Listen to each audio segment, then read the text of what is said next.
ולפני בננה, זו כדנו לימו, עשנו ולה נחלה, מצמרי סבי שור, בסדר חצרי סבי סילה, וידו לברוך השומרי, כי כרגע ועדני אלם חסדי ויעדר בדרך מנרסי, שיר המלס דבלו לעדני שואלנו, ימנו ישרולו לעדני שואלנו, מקום עלינו אדם, אזי חיים לנו בחרי סבא בנה, אזי מים שטפונו נחנו על אבשנו, אזי יובה לאבשנו מים יזדנו ברוך אדני שלנו נצננו תאב לשניהם, אבשנו ציפונים לטוב בפחי, כשמהפח נשבר ונחנו נמלטנו, עזרנו בשם אדני עשה שמיים וארץ, הללויה. הללויה לבקות שלו, בקריאוזו, לא בגברסו ולקרב גודל, לא בסקר שופע, לא בני מבחין, לא בספר מוחל, הללויה במין נבוגו, לא בציץ לבשום, לא בציץ לסרוע, כל הנשום בתהללויה, הללויה. Si vous avez une boîte de tzedaka devant vous, mettez quelques pièces dans la tzedaka et mettez une pour moi aussi, s'il vous plaît. Bon, ok. Ça coupe, c'est que j'étais obligé d'aller dans le Miklat. Ah oh, alors tu es dans le Miklat maintenant? Non, mais si ça coupe, ce sera ça la raison. Ah, Ok? ok, je pensais que tu disais que tu dois aller maintenant dans le Miklat. Non, non, pour l'instant, ça va. Pour l'instant, ça va. Miklat, comme il y a marqué, le Ir Miklat, c'est la Torah.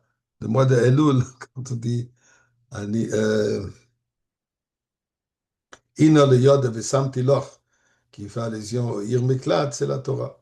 On veut étudier la Torah, certainement la Chassidut, Sikha du Rabbi, c'est le meilleur Miklat. Mais il ne faut pas prendre les choses à la légère, il faut faire ce que le Derech HaTeva, nous devons faire. D'ailleurs, c'est un peu le sujet de ce que nous voulons discuter aujourd'hui. On est déjà tard, alors on va essayer de raccourcir. Je sais que chez vous, il est déjà 10h, 11h moins quart, apparemment. Donc, Voilà. hein, 11h moins 20. OK. All right. Alors, presque Chatzot. Ce Shabbat, nous avons plusieurs sujets.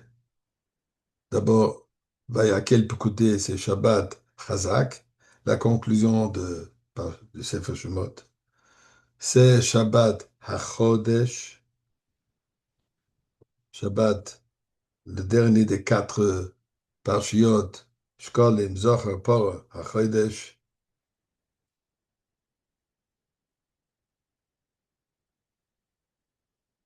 C'est Shabbat Mevarchim, le mois de Nissan.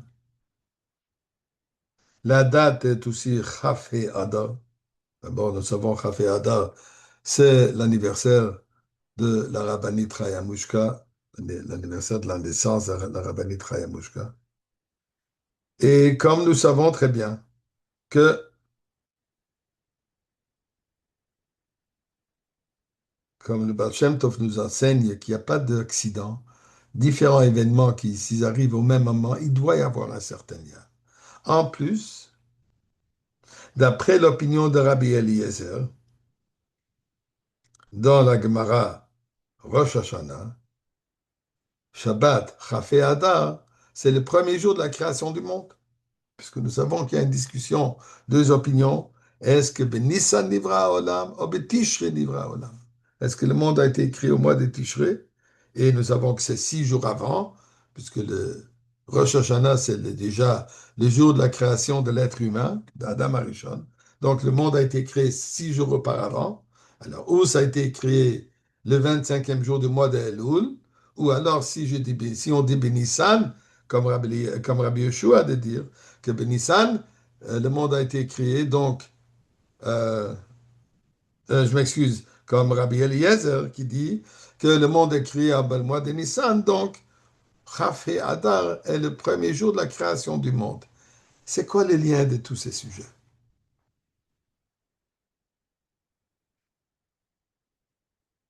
Alors, dans cette idée, ces différentes opinions, comme on vient de dire, que le monde est créé ou le mois de Nissan ou le mois de Tishrei,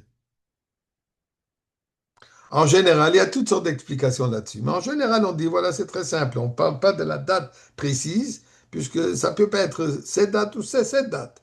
Donc, il n'y a pas une discussion dans les faits, mais une discussion du concept de la création.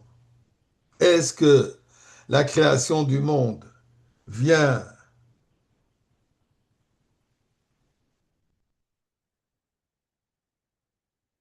durant l'idée du mois de Tishrei? C'est quoi l'idée du mois de Tishrei? Le mois de Tishrei, c'est le mois d'Ani, le Dodi, le Dodili. Ceci vient après nos efforts que nous avons faits, nos démarches que nous avons faites pour se rapprocher d'Akadosh Baruch Hu. Ce qui est donc le mois de Tishré. Ou alors on dit que c'est le mois de Nissan. C'est quoi le mois de Nissan? Le mois de Nissan, c'est plutôt Dodili.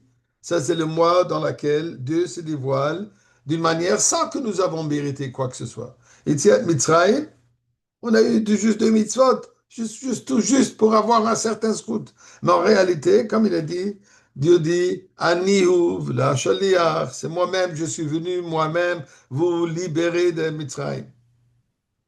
Donc, c'est pas vraiment par votre mérite, mais c'est par le fait que moi, j'ai décidé, moi, Dieu, j'ai décidé de vous libérer, de vous délivrer. Donc, ça, c'est l'explication générale apportée dans les sikhot, dans la chassidoute, mais aussi encore un autre point. Comme il est dit dans le Zohar,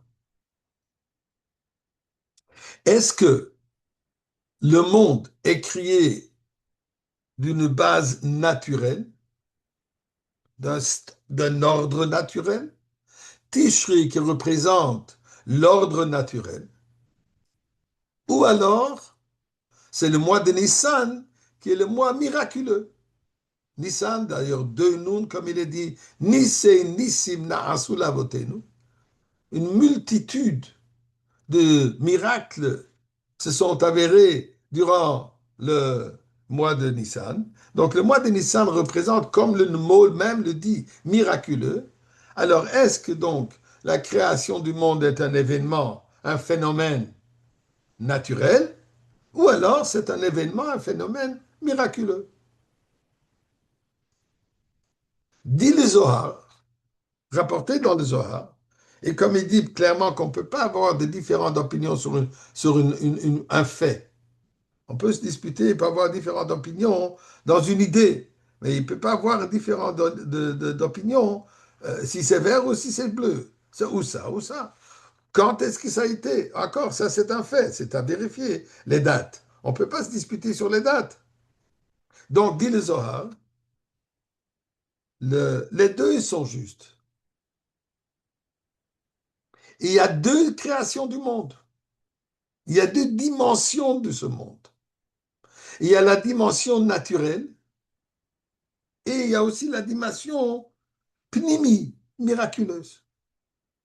La dimension naturelle, elle, d'après le concept qu'on vient de voir, que Tish représente plutôt notre effort, notre devoir, notre mission, notre travail qu'on a fait, donc ça c'est naturel. Il y a la deuxième dimension, qui est la dimension intérieure, pnimiyut, le sens de la création, le but de la création. Ça, c'est un niveau, ça c'est le mois de Nissan, ça c'est plutôt miraculeux, au-delà de toutes les limites de nature. Donc, effectivement, finalement, concrètement, le monde a été créé durant le mois de Tishri. Mais la pensée pour la création, la raison de la création, quand est-ce que Dieu a décidé, comme pour dire, comme si Chas Shalom, de limiter Dieu dans une date, mais dans nos termes? À quel moment Dieu avait décidé qu'il va créer le monde? Donc, le Olam, le monde dans la marshava, le monde dans la pensée, le monde dans l'aspect spirituel, pas le monde concret tel qu'il a été créé. Ceci provient du mois de Nissan. Donc, de ce concept-là, Chafé Adar représente le miraculeux. Donc, Chafé Adar, si on, puisqu'on parle de ce point de vue, que le monde, donc, le monde, la primio de ce monde, le sens du monde, la raison d'être de ce monde, provient du mois de Nissan, de la marshava, pas de la maaseh. Le maaseh, Vayomer Hashem, Dieu a dit Yehi Or, qu'une parole de Dieu est un acte. Ça a été Bereshit bara Elokim et Hashemayim et Haaretz d'une manière concrète. Effectivement, ça a été mois de Tishrei et 6 jours avant, Chafé Elul. Chafé Elul. Mais la raison, la marshava, la pensée pour la création du monde, ceci a commencé Bechafé Adar. Donc, ce Shabbat, donc d'après ce Zohar-là, représente quoi? La force miraculeuse, la force de l'au-delà, la force de l'illimité, tel qu'il se manifeste dans ce monde naturel. Donc la force de l'infini, le Koach HaEin Sof, tel qu'il se, comment je dirais, mitlabesh, il s'habille dans le monde matériel que nous connaissons. C'est ça ce que Chafé Adar représente d'après cette explication du Zohar. Regardons Shabbat HaChodesh. Chodesh, Chodesh vient du mot, c'est quoi la différence? Le Rebbe explique, c'est quoi la différence entre le mois, le nouveau mois. Chodesh représente le renouvellement continuel. Pas comme le jour, toute l'année c'est la même chose, 365 jours. Quand on parle du mois, c'est le renouvellement, le chidouche, le renouvellement. Le renouvellement que dans un moment où la lune, elle a presque entièrement disparu, où il y a l'obscurité, le chosher, tout à coup, il y a un renouvellement, il y a une renaissance, comme on appelle le molad, la naissance du moi. Donc, il y a un renouveau. Ce renouveau est un aspect miraculeux. Normalement, quelque chose qui disparaît, elle a disparu. Le fait que tout à coup, elle a réapparu, ce chodesh, ce chidouche, cette nouveauté représente une réalité au-delà de la limite. Donc, ça, c'est Shabbat à Chodesh, comme on vient de dire. Chafé Adar représente quoi? Le miraculeux, le renouveau au-delà de la nature. Normalement, quelque chose qui disparaît, elle a disparu et est fini. Non, elle revient. Donc, Shabbat à Chodesh représente ce concept.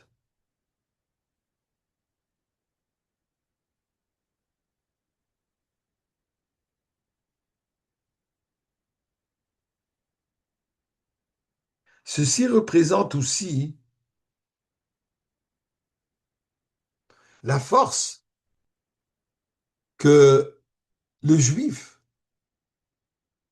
est, cette force qu'il a sur le temps.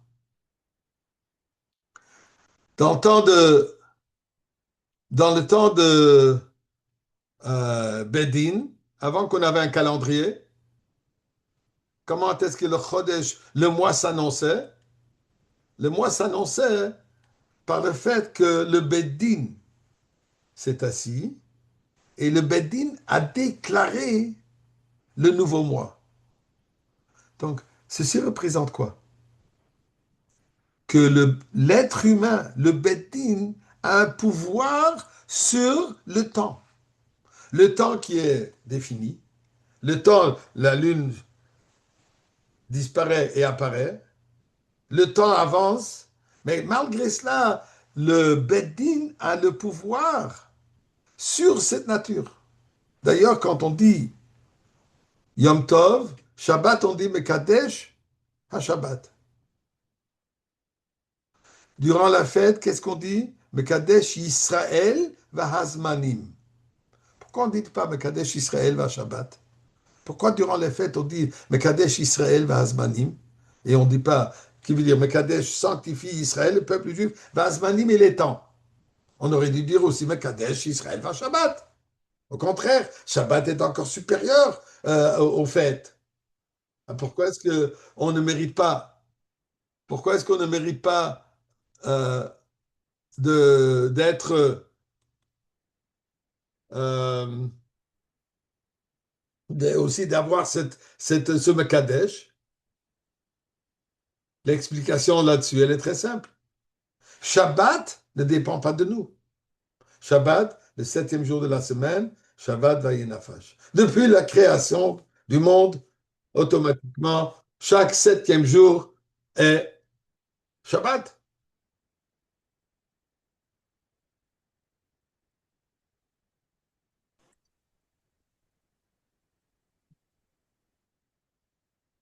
Tandis que les fêtes, quand on parle Yom Tov, Yom Tov n'est pas automatiquement. Yom Tov dépend de quand le Beddin va déclarer le nouveau mois.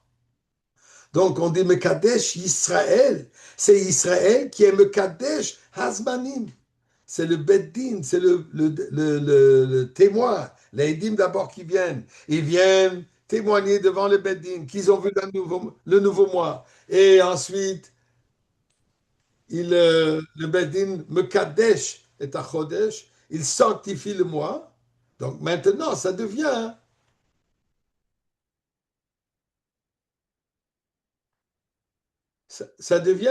le nouveau mois. Donc qu'est-ce que nous voyons ici dans le Shabbat HaChodesh, comme Shabbat HaChodesh, comme HaChodesh Azelachem, Rosh Chodeshim, la Torah qui institue le nouveau mois, le cycle mensuel, le cycle des mois, le début de l'année par les mois, pour nous montrer que, Am Israël, que nous avons cette force à travers la Torah d'être les maîtres du temps. C'est à nous de déclarer quand est-ce que c'est Yom Tov et non, ça dépend pas du calendrier, ça dépend pas de la création du monde, mais ça dépend de la déclaration du Beddin.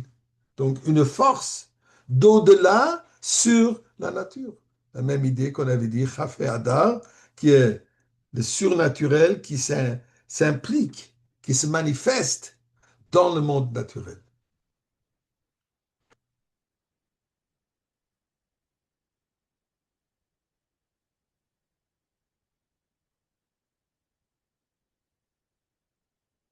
Nous savons ici, il y a cette halakha qui dit, la Gemara de dire, laquelle goymar oloi. Quand le beddin donne un psak din, ça affecte physiquement le corps de la personne. Toute une halakha d'une jeune fille de 3 ans, etc., pas rentrer dans les détails. Mais là, qu'est-ce qui a marqué? Laquelle goymar oloi. L'halakha créait un fait concret. Donc, la force de la Torah par nous sur la nature. Raconté par rapport à Chafeb Adar. À la fin du Sefer Yirmiyahu, là on nous raconte qu'au 25e jour du mois d'Adar, le roi de Babel, Evil Morodach, a libéré le roi Joachim, qui était le roi de Yehuda, le roi en Eretz Israël, qui était en prison. À ce jour, Evil Morodach l'a sorti de la prison et l'a placé au-dessus de tous les rois de tout l'empire babylonien. Qu'est-ce qui se passe? C'est quoi l'histoire derrière cet événement? Alors le Midrash raconte la chose suivante, que Nebuchadnezzar, qui était le père de Evil Morodach, a été puni par Dieu que pour un certain moment, il est devenu un animal. Je ne sais pas exactement quel animal, mais il a été transformé en animal. Durant cette époque où Nebuchadnezzar est devenu un animal, son fils, Evil, on dit Evil Morodach, lui, il est devenu le roi. C'est lui qui a hérité le royaume. Ensuite, quand Nebuchadnezzar a fini sa peine d'être un animal, il est revenu. Il a repris son règne. Et là, il a envoyé son fils en prison. Au 25e jour du mois d'Adar, il n'y a pas marqué l'année, mais au 25e jour du mois d'Adar que Nebuchadnezzar est mort, il était enterré le 26e jour du mois d'Adar, Et c'est là au 27e jour du mois d'Adar où son fils a repris le royaume, puisque il ne voulait pas le faire tout de suite après sa mort, puisqu'il avait peur peut-être, comme il est revenu d'être animal, peut-être il va revenir aussi et être vivant. Alors il a attendu jusqu'à que les gens ont complètement détruit son corps, complètement, comment on dit, publiquement, ils ont montré qu'il est mort et il est vraiment parti. À ce moment, euh, lui, il a repris le royaume. Et c'est là où il a réinstitué Joachim, qui était lui le roi du chef de Malchi Yehuda, et il a mis au niveau le plus élevé, en position la plus haute dans le royaume de Babel. Qu'est-ce que nous voyons ici donc? Qu'est-ce qui est arrivé ici? Que malgré, c'était encore en Galoute Babel, c'était pas sorti du Galoute. En Babel même, le roi de Babel a reconnu que c'est le roi juif qui est à la hauteur, qui est au niveau le plus élevé. Encore une fois, Chafé Hadar, le fin fond, la raison d'être du monde, Parshat HaChodesh, qui est quoi?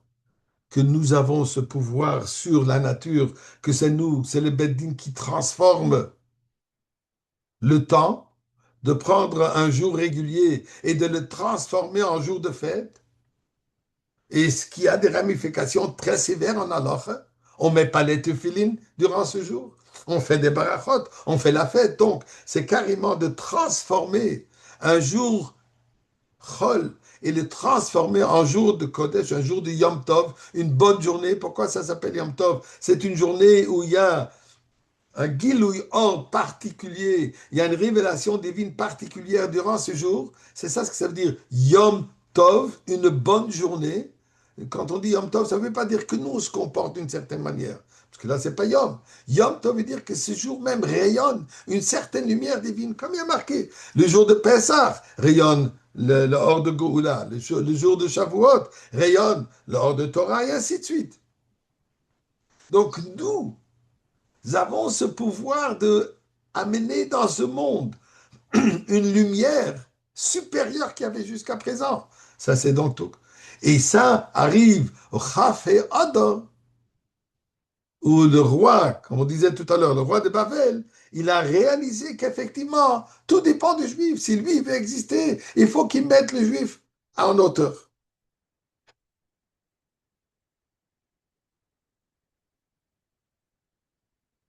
Ça, c'est aussi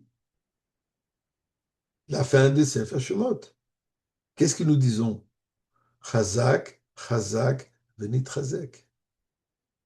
C'est quoi l'idée? Nous avons étudié une partie de Torah. Alors on dit, on doit se fortifier et on se fortifie un à l'autre, qui est aussi le concept de Vayakel et Pikoudé. Vayakel d'un côté qui représente la communauté, Pikoudé, le décompte, représente l'individu, mais c'est pareil contradictoire. Où c'est la communauté, le klal, ou alors ça devient le prat, l'individu. Mais qu'est-ce qu'il faut faire? Il faut savoir unifier, comprendre que autant que le kahal est important, autant l'individu est important. Et c'est un qui renforce l'autre. Le kahal, il assure le prat, et le prat, de tous ces détails, c'est comme ça qu'il devient le kahal. Donc, d'une certaine manière, la précision, l'individu, le décompte, choses concrètes, et avec le kahal qui est au-delà. Ceci est tellement pertinent pour nos jours. Qu'est-ce que nous voyons ces jours? Ce que nous vivons, malgré le fait qu'il faut continuellement euh, se cacher pour ceux qui sont en Eretz Israël, qui doivent rentrer dans le Miklat, qui doivent rentrer dans les endroits sécuritaires et tout cela. Mais tout ce qui se passe à travers le monde aujourd'hui, c'est miraculeux, ça n'a absolument aucune explication. Juste, et ça fait même rire. Le pays le plus puissant au monde, 350 millions d'habitants, de citoyens américains, est partenaire égal avec qui? Avec un pays que le pays il est tellement petit qu'on ne peut même pas marquer tout le nom sur le globe. Il faut qu'il rentre dans la mer pour écrire le nom Eretz Israël, même si on écrit seulement Israël. Il n'y a pas assez de place sur la map du monde pour le rentrer, c'est tellement minuscule. Moins de 10 millions de personnes. Et qu'est-ce qui se passe ici? Une association égale.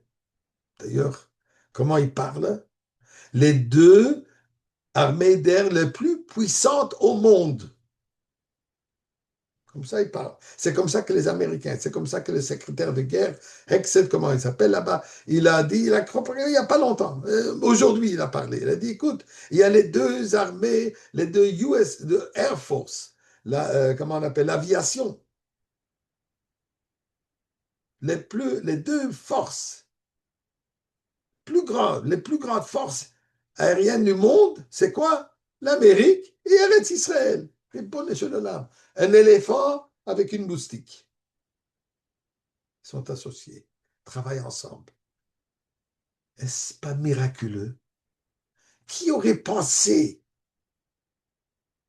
qu'on pourrait atteindre à ce niveau? L'Alter explique pourquoi Shabbat Agadol s'appelle Shabbat Agadol. L'Alter dit, puisque ce Shabbat, il y avait le grand miracle de quoi? Le Maké Mitzrayim Bifrorehem. Qu'est-ce que ça veut dire? Quand Moshe Rabbeinu a annoncé la dernière plaie que les premiers-nés vont mourir, les premiers-nés égyptiens se sont présentés chez Pharaon. Il a dit, écoute, on ne veut pas mourir. Libère le peuple juif, laisse-les sortir. Parole de leur dire, moi aussi je suis premier-né. Elle a dit, ok, si toi tu veux mourir, on va t'aider à mourir. Nous, on n'est pas intéressés à mourir. Nous, on veut vivre. Qu'est-ce qui est arrivé? Ils ont fait la guerre entre eux. Dit l'Altereb, le plus grand miracle est quand les Mitzrayim, entre eux, se sont battus. Ils ont fait la guerre entre eux. Soyons honnêtes, si quelqu'un nous aurait dit, il y a 3 semaines, il y a 2 semaines, même moins que cela, que l'Iran va attaquer tous les pays arabes autour de lui, incluant la Turquie, incluant l'Azerbaïdjan, 12 pays ou je ne sais pas combien. Et ils vont riposter. Ils n'ont pas encore vraiment riposté comme il se doit, mais apparemment ils se préparent. C'est mamash, le maké Mitzrayim bivchorehem. Ses alliés, ses supporters, ses financiers, le Qatar, qui est celui qui protège l'Iran dans toutes les discussions qu'ils ont fait. Un mensonge. Pas rentrer dans tous ces détails. On connaît tous ces détails. Qu'est-ce qui se passe? Il attaque. Apparemment, ils ont déjà envoyé plus de drones vers les Émérites qu'en Eretz Israël. Qu'est-ce qui se passe? D'ailleurs, je viens d'écouter, en venant, j'ai écouté justement quelque chose d'un programme où ils ont le ministre des Défenses, non, le chef de l'armée américaine, ils lui ont demandé, est-ce que vous avez vu cette éventualité que l'Iran va attaquer tous ces pays? Il dit, honnêtement, on n'a pas prévu cela. Pas quelque chose qu'on s'est même imaginé. C'est quoi? C'est tout simplement miraculeux. Ils se battent entre eux. Pour le bien de qui? Pour le bien d'Israël. Pour le bien d'Eretz Israël. Ils ont moins de bombes à envoyer en Eretz Israël puisqu'ils doivent les envoyer ailleurs. Ils sont quand même limités dans les bombes.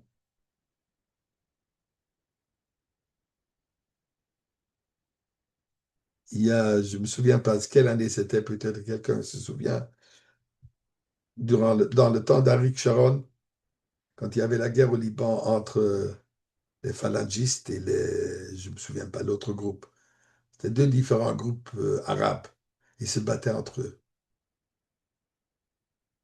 Il y a quelqu'un qui est venu chez les guerriers rebelles d'alors, de l'époque.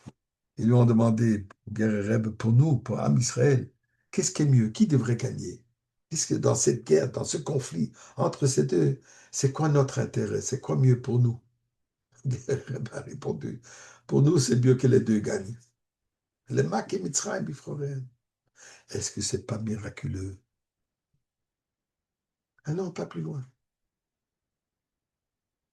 Je ne sais pas si vous avez entendu, c'est plutôt en anglais. Il y a un, comment vous appelez ça, un podcast, un influenceur qui a des millions d'écoute, de gens qui l'écoutent. Un certain Tucker Carlson. Jusqu'à il y a un an environ, il était très pro-Israël. Il n'arrêtait pas de parler pour pro-Israël. Il s'avère qu'apparemment, Hashochat Yaver Ene Chachamim, Visalev Divrei Tzadikim, comme le pasuk de dire, que le pot de vin peut détourner les paroles du Chacham et les paroles et aveugle le Chacham et détourne les paroles du Tzadik.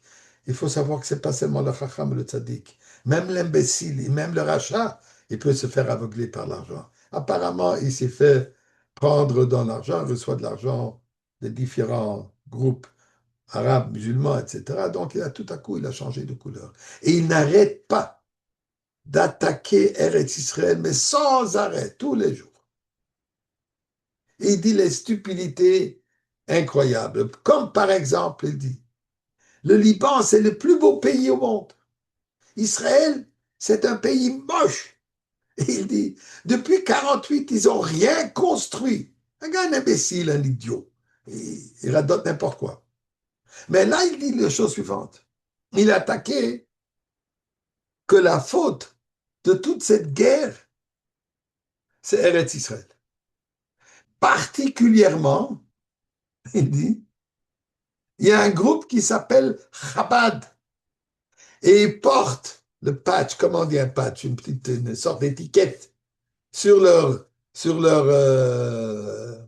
comment on dit, leur uniforme, une étiquette de croyance à Mashiach et de la construction du Beth Amikdash. Même ça, il a confondu. Peu importe. Il dit, ce sont ces croyants-là. Et il dit, ce sont ces gens de Chabad. Et il les pèle. Pour voir, savoir, vous pouvez le rechercher. Il dit, Chabad s'écrit C-H-A-B-A-D. Comme ça, il dit. Et il y a ceux, et ils croient que le Rebbe, que malgré le fait qu'il est plus présent physiquement, c'est lui le Mashiach. Et dans leur plan, c'est quoi?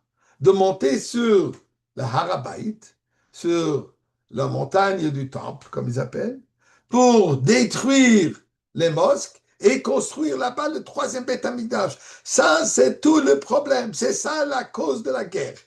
Il faut être assez idiot pour dire tout ça. Mais regardez, qu'est-ce qui se passe? Qu'est-ce qui se passe? Un goy, un antisémite juré, mais il dit la vérité, qu'effectivement, on attend que Mashiach arrive. C'est vrai, nous, on va pas détruire. C'est pas notre travail d'aller maintenant, de monter au Beth Amikdash. Il m'excuse. De monter sur la Harabait. Mais on n'a même pas le droit. Je ne vais pas rentrer dans toutes ces discussions et détruire la Laksa et les choses qui se passent là-bas et de construire le Beth Amikdash. Ça, c'est le travail de Mashiach. Comme, je m'excuse, je vous remercie pour votre bénédiction. Et ça, c'est le travail de Mashiach, comme Rambam dit clair. La deuxième étape, d'abord, il doit Yaakov Kol Yisrael Chazik Bitkov, Yilchom Yilchem Es Hashem, dans Hilchas Melachim, Perek Yudalev Halach et Dalet. Il dit ensuite, la deuxième étape, Mashiach, c'est lui qui va construire le Beth Amikdash, et Kabetz Nitre Yisrael, Areze Mashiach Vadai. Et comme nous savons aussi, que, comme il est dit, que le Beth Amikdash, il va descendre préfabriqué du ciel, il va s'imposer là-bas. Qu'est-ce qui va se passer avec les autres choses? C'est le problème de Mashiach, c'est le problème d'Akadosh Baruch Hu qui va le faire. Donc, cette attaque que nous voulons détruire, et pour ça, ça c'est de la stupidité. Mais la vérité le dit. Oui, le Rebbe il est Mashiach, et on croit qu'il est là, et on croit qu'il vient nous sortir du Galoud, et il va nous montrer le Beth Amikdash. Ça vient de qui? La Nevoua de la Géoula dans la Torah, elle vient de Bilam. La nevoie, je ne dirais pas la nevoie, mais la précision par rapport que le Rebbe, que Chabad attend la Géoula. Et Chabad œuvre pour la Géoula. Et comme il dit, sont ceux qui n'arrêtent pas de parler de l'importance de la Géoula, de la délivrance du Beth Amikdash. Il a raison. On attend le troisième Beth Amikdash. Absolument. Et le monde entier deviendra Safo Echos, le monde entier, comme il a marqué. Rambam dit qu'il va influencer le monde entier de parler le langage divin, de parler un langage divin. Trump, il n'arrête pas de dire Thank God. C'est la force de Dieu. Le ministre de l'armée, aujourd'hui, dans son présentation, première chose, il a dit un chapitre de Tehillim. Il a dit en anglais, mais il lit tout le Tehillim pour une bénédiction pour les soldats, pour réussir dans cette guerre. Où est-ce que nous sommes? Il faut quand même pas être comme la Gemara de dire En balanes makir beniso, que la personne avec qui le miracle est avère, il ne reconnaît même pas. Il prend, ça passe à l'aveuglette. Chas shalom. C'est nous de comprendre exactement ce qu'on vient de voir. Que c'est naturel, mais dans ce Tishré, mais là-dedans, il y a Nissan. Et Dieu se manifeste de plus en plus en plus. Une blague, cute little blague que j'ai entendue hier, que tous les gauches, tous les gens de gauche en Eretz Israël, et malheureusement, ça manque pas des fous en Eretz Israël, ils sont tous en train de dire que la réussite de cette guerre, c'est d'Akadosh Baruch Hu. C'est Dieu qui l'a fait. Dis pourquoi? Puisqu'ils veulent pas dire que c'est Bibi. OK? Belle petite blague. Très bien. Mais la réalité est que de plus en plus en plus, le monde entier reconnaît et voit comme c'est Nissan. C'est le miraculeux, l'au-delà de la limite, l'au-delà de la nature qui se manifeste à travers les avions, à travers tous les armes et les armées. Mais tout ça, c'est Akadosh Baruch Hu. Donc c'est à nous de réaliser où nous sommes. Nous sommes carrément au seuil de la Géoula. Et ce que nous devons faire, c'est d'abord remercier Akadosh Baruch Hu. Comme il y a marqué Bikesh Akadosh Baruch Hu, là c'est Christio, Moshiach. Et pourquoi il n'est pas devenu Al-Shem Sheloïda? Il a rien fait, il sait bien dormir, il a fait confiance. Et il a oublié de remercier. C'est à nous de remercier, de ne pas arrêter de dire Mizmor le Toda, dire Thank you Hashem, comme on dit. Il y a tout un mouvement qui aujourd'hui est Thank you Hashem, remercier Akadosh Baruch Hu pour ses miracles. Et reconnaître que tout c'est miraculeux. Comme c'était dans le passé où le Rebbe avait expliqué qu'il y avait trois situations où malheureusement on a manqué le moment. Pourquoi? Le moment de la Goula, il a parlé 48, ensuite 56, ensuite en 67. Tout c'était des miracles extraordinaires, mais malheureusement, il manquait cette reconnaissance que ça vient d'Akadosh Baruch Hu. Donc c'est à nous de propager, d'en parler à quiconque peut. N'oublie pas, réalise que tout ce qui se passe aujourd'hui, c'est miraculeux. Et remercie Akadosh Baruch Hu pour ces miracles. Et Bezrat Hashem, on va se rencontrer tous ensemble momentanément au Beth Amikdash avec le Rebbe Melech HaMashiach.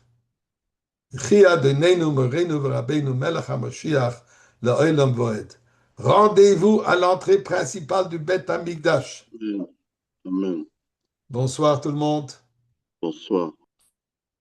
See you, comme on dit en anglais, see you tout de suite. See you soon.